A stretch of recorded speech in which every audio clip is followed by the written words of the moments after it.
ನಮಸ್ಕಾರ ಕನ್ನಡ ಒನ್ಗೆ ಸ್ವಾಗತ. ನಾನು ಭಾಗ್ಯನಾರಾಯಣ ಬೊಗವರಪು. ಇವತ್ತು ದೆಹಲಿಯಲ್ಲಿ ಮತದಾನ ಮುಗಿದಿದೆ. ಸೊ ಎಕ್ಸಿಟ್ ಪೋಲ್ಗಳು ಮಳೆ ಬಂದಂಗೆ ಬರ್ತಾ ಇದ್ದಾವೆ. ಎಲ್ಲ ಎಕ್ಸಿಟ್ ಪೋಲ್ಗಳು ಯಾವುದೋ ಒಂದು ಕಡೆಗೆ ತೋರಿಸ್ತಾ ಇದ್ದಾವೆ. ಯಾವುದು ಆ ಕಡೆ ಅನ್ನೋದಕ್ಕಿಂತ ಅದನ್ನು ನೋಡೋದಕ್ಕಿಂತ ಮೊದಲು ಮತದಾನದಲ್ಲಿ ಇವತ್ತೇನಾಯಿತು ಅನ್ನೋದು ನೋಡೋದಾದರೆ ಅಲ್ಲಿ ಸುಮಾರು 5 ಗಂಟೆ ಹೊತ್ತಿಗೆ 57.7% ಮತದಾನ ನಡೆದಿದೆ. ಅದು ಒಂದು ಹೆಡ್ಲೈನ್. ಆದರೆ ಇನ್ನೊಂದು ಹೆಡ್ಲೈನ್, ಈ ದಿನಾಂಕವನ್ನೇ ಚೂಸ್ ಮಾಡಿಕೊಂಡು ಇಡೀ ದಿನ ಟಿ ವಿಯಲ್ಲಿ ಬರೋದಕ್ಕೆ ಎಲ್ಲ ವ್ಯವಸ್ಥೆ ಮಾಡಿಕೊಂಡು ಪ್ರತಿ ಎಲೆಕ್ಷನ್ ಸಮಯದಲ್ಲೂ ಮೋದಿಯವರು ಮಾಡುವಂತಹ ಅದೇ ಗಿಮಿಕ್ಕನ್ನು ಇವತ್ತು ಸಹ ಮಾಡಿದ್ದಾರೆ. ಕುಂಭಮೇಳದಲ್ಲಿ ಹೋಗಿ ಇವತ್ತು ಸ್ನಾನ ಮಾಡಿದ್ದಾರೆ. ಆ ಮೂಲಕ ಎಲ್ಲ ಚಾನಲ್ಗಳಲ್ಲೂ ಮೋದಿ ಮೋದಿ ಮೋದಿ ಮೋದಿ ಮೋದಿ ಮೋದಿ ಮುಖ ಮೋದಿ ಮುಖ ಮೋದಿ ಮುಳುಗೆದಳದು ಅಷ್ಟೇ. ಇಡೀ ದಿನ ಅದನ್ನು ತೋರಿಸಲಾಯಿತು. ಸೊ ದಟ್ ದೆಹಲಿಯ ಮತದಾರರೇನಿದೆ ಅವರು ಮನೆ ಬಿಡಬೇಕಾದ್ರೆ ಅಟ್ಲೀಸ್ಟು ಮೊಬೈಲ್ ನೋಡಿದ್ರೆ, ಟಿ ವಿ ನೋಡಿದ್ರೆ, ಏನು ನೋಡಿದ್ರೆ ಮೋದಿ ಮುಖ ಬಂದುಬಿಡಬೇಕು. ಕೊನೆ ಮೂಮೆಂಟಲ್ಲಿ ಎಷ್ಟು ಸಾಧ್ಯ ಆಗುತ್ತೋ ಅಷ್ಟು ಓಟ್ ಹಾಕ್ಸ್ಕೊಂಡ್ಬಿಡ್ಬೇಕು ಅನ್ನುವಂಥದ್ದು. ಪ್ಲಸ್ ಎಲೆಕ್ಷನ್ ಕಮಿಷನ್ ಸಾಕಷ್ಟು ಏನೇನೋ ಗೇಮ್ ಆಡಿದೆ ಅಂತ ಆರೋಪಗಳು ಆಮ್ ಆದ್ಮಿ ಪಕ್ಷ ಮತ್ತು ಕಾಂಗ್ರೆಸ್ ಮಾಡ್ತಾ ಇದೆ. ಅದರಲ್ಲಿ ವಿಶೇಷವಾಗಿ ಆಮ್ ಆದ್ಮಿ ಪಕ್ಷ ಸಾಕ್ಷಿ ಸಮೇತ ಸಾಕಷ್ಟು ವಿಚಾರಗಳನ್ನು ಹೊರಗಿಟ್ಟಿದೆ.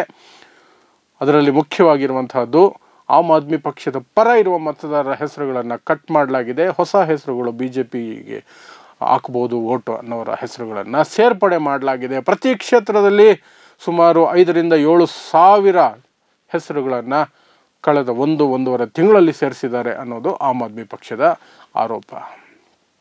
ಇನ್ನು BJP ಹೇಳುತ್ತೆ, ಕೊಟ್ಟ ಕುದುರೆಯನ್ನು ಏರಲಾರದವನು ವೀರನೂ ಅಲ್ಲ ಶೂರನೂ ಅಲ್ಲ. ಇವರು ಸೋಲಿಗೆ ಈಗಲಿಂದನೇ ಕಾರಣಗಳನ್ನು ರೆಡಿ ಮಾಡ್ಕೊಳ್ತಿದ್ದಾರೆ. ಕಾಂಗ್ರೆಸ್ ಸೋತರೆ EVM, ಆಮ್ ಆದ್ಮಿ ಪಕ್ಷ ಸೋತರೆ ಎಲೆಕ್ಷನ್ ಕಮಿಷನ್ನು ಅನ್ನುವಂಥದ್ದು ಇದು ಅಂತ. ಆದರೆ ನಾವು ನೋಡಿದ್ರೆ ನಮಗೆ ಬರಿಗಣ್ಣಿಗೆ ಕಾಣುತ್ತೆ, ಆಮ್ ಆದ್ಮಿ ಪಕ್ಷವನ್ನು ಕಳೆದ 1 ವರ್ಷದಿಂದ ಮೋದಿ ನೇತೃತ್ವದ ಸರ್ಕಾರ ಯಾವೆಲ್ಲ ರೀತಿಯಲ್ಲಿ ಕಾಡ್ತಾ ಬಂತು. ಮುಖ್ಯಮಂತ್ರಿಯಾಗಿದ್ದ ಕೇಜ್ರಿವಾಲ್ರನ್ನೇ ಜೈಲಲ್ಲಿಡ್ತು.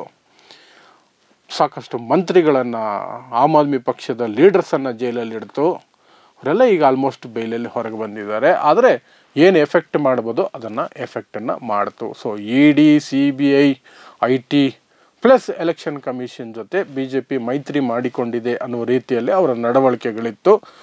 ಅದು ಮುಂದಿನ ದಿನಗಳಲ್ಲಿ ನಿಮಗೆ ಸ್ಪಷ್ಟವಾಗ್ತಾ ಹೋಗುತ್ತೆ. Because may be 5 years 10 years ಆದಮೇಲೆ ಇದೇ ಎಲೆಕ್ಷನ್ ಕಮಿಷನ್, ಇದೇ CBI, ಇದೇ EDಯಲ್ಲಿರುವಂತಹ ಅಧಿಕಾರಿಗಳು ರಿಟೈರ್ ಆದಮೇಲೆ ಬಾಯ್ಬಿಡ್ತಾರೆ ಹೇಗೆ ನಡ್ಕೊಂಡಿದ್ವಿ ಅಂತ. ಹೇಗೆ ಕಾಂಗ್ರೆಸ್ ಅವಧಿಯ ವಿಚಾರಗಳನ್ನು ಈಗ ಒಬ್ಬೊಬ್ಬರೇ ಬಾಯ್ಬಿಡ್ತಿರ್ತಾರೋ ರಿಟೈರ್ಡ್ ಅಧಿಕಾರಿಗಳು, ಅದೇ ರೀತಿ ಮೋದಿ ಆಡಳಿತದ ವಿಚಾರವಾಗಿಯೂ ಸಹ ಸತ್ಯಾಂಶಗಳು ಬರುತ್ತೆ. ಬಟ್ ಇದು ಟೂ ಲೇಟ್ ತಿಳ್ಕೊಂಡು ನಾವು ಮಾಡೋಕ್ಕೇನಿರಲ್ಲ. ಬಟ್ ಆವಾಗ ಅರ್ಥ ಮಾಡ್ಕೋಬೋದು ಮೋದಿ ಗೆಲುವಿನ ಹಿಂದೆ ಏನೆಲ್ಲ ಇತ್ತು ಅನ್ನುವಂಥದ್ದು. ಸೊ ಈಗ coming back to main thing, exit poll ಏನು ಹೇಳ್ತಾ ಇದೆ?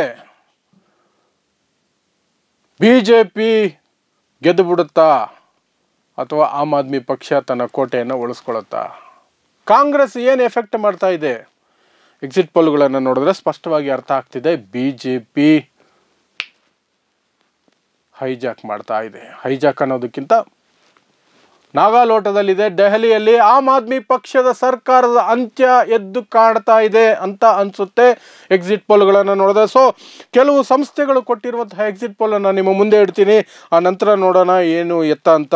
ಮೊದಲಿಗೆ ಮಾರ್ಟಿಸ್ ಅನ್ನುವಂತಹ ಸಂಸ್ಥೆ ಕೊಟ್ಟಿರುವಂತಹ ನಂಬರ್ಗಳ ಪ್ರಕಾರ ಆಮ್ ಆದ್ಮಿ ಪಕ್ಷಕ್ಕೆ 32 to 37 ಸೀಟು ಸಿಗುತ್ತೆ. 70 ಸೀಟ್ ಇರೋದು ದೆಹಲಿಯಲ್ಲಿ, ನೆನಪಿರಲಿ. 36 majority mark. 32 to 37 Aam Aadmi ಪಕ್ಷಕ್ಕೆ. BJPಗೆ 35 to 40 ಬರುತ್ತೆ ಅಂತ ಹೇಳಲಾಗ್ತಿದೆ. ಕಾಂಗ್ರೆಸ್ 0 ಅಥವಾ 1 ಸೀಟ ಪಡ್ಕೋಬಹುದು ಅಂತ ಹೇಳಲಾಗ್ತಿದೆ. ಇದು ಮಾರ್ಟಿಸ್ ಅನ್ನುವಂತಹ ಸಂಸ್ಥೆ ಕೊಟ್ಟಿರುವಂತಹದ್ದು. ಸೊ ಇದರ ಪ್ರಕಾರ ಆಮ್ ಆದ್ಮಿ ಪಕ್ಷ ಮೇ ಬಿ ಮೆಜಾರಿಟಿ ಬಂದರೂ ಬರಬಹುದು. ಆದರೆ BJPಗೆ ಬರುವ ಸಾಧ್ಯತೆಗಳು ಹೆಚ್ಚಿದೆ. ಅದು 35 to 40ವರೆಗೂ ಹೋಗುತ್ತೆ ಅಂತ ಹೇಳಲಾಗ್ತಿದೆ.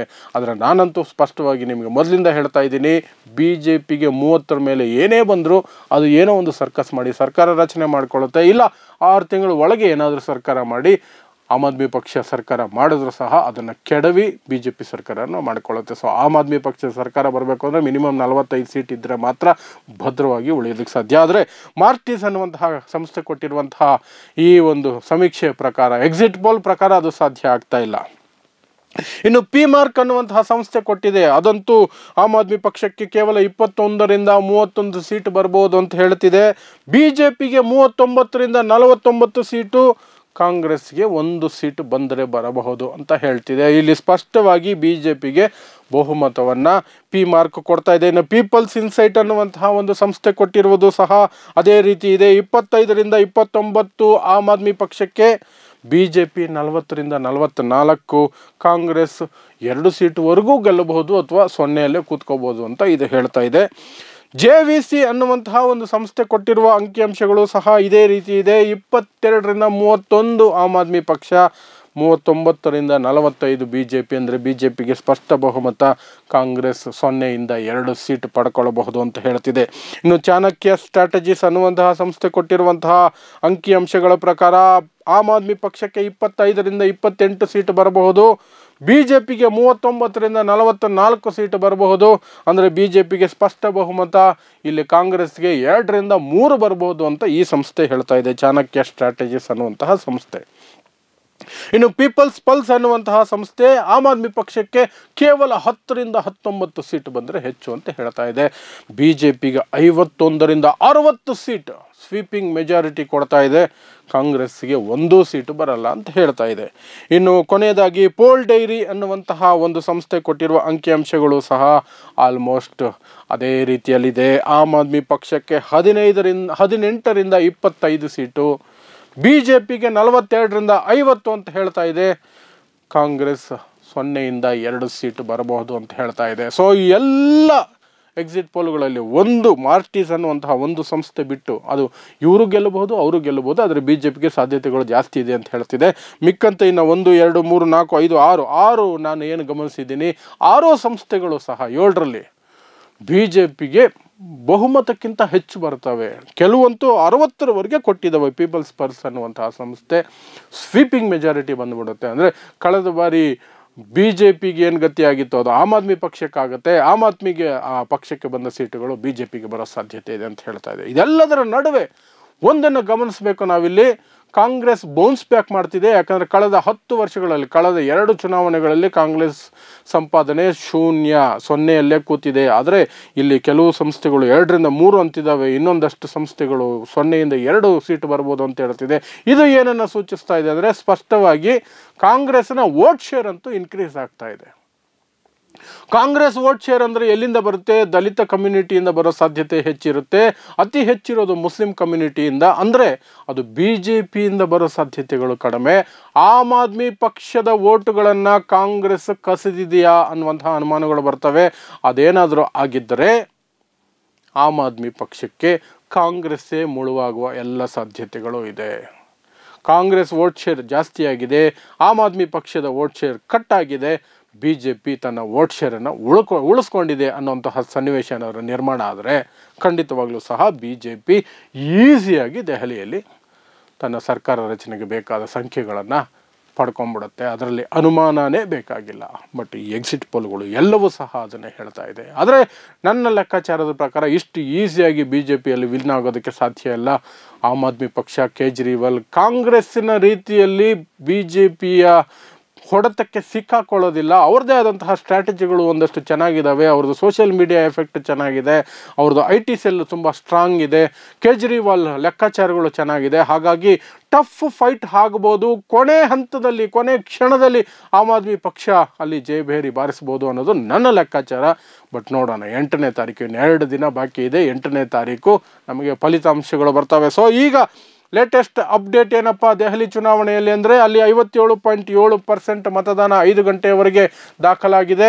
ಎಕ್ಸಿಟ್ ಪೋಲ್ಗಳು 7ರಲ್ಲಿ 6 ಎಕ್ಸಿಟ್ ಪೋಲ್ಗಳು ಏನು ಬಂದಿದ್ದಾವೆ, ಅದರಲ್ಲಿ 6 ಎಕ್ಸಿಟ್ ಪೋಲ್ಗಳಲ್ಲಿ BJPಗೆ ಸ್ಪಷ್ಟ ಬಹುಮತ ಅಥವಾ ಬಹುಮತವನ್ನು ದಾಟಿಕೊಂಡು ಹೋಗುವಂತಹ ಬಹುಮತವನ್ನು ಅಲ್ಲಿ ಕೊಡಲಾಗಿದೆ. ಆಮ್ ಆದ್ಮಿ ಪಕ್ಷ ಗೆಲ್ಲಬಹುದೇನೋ ಅಂತ ಒಂದೇ ಒಂದು ಸಂಸ್ಥೆ ಹೇಳ್ತಾ ಇದೆ, 50-50 ಇಟ್ಟಿದೆ.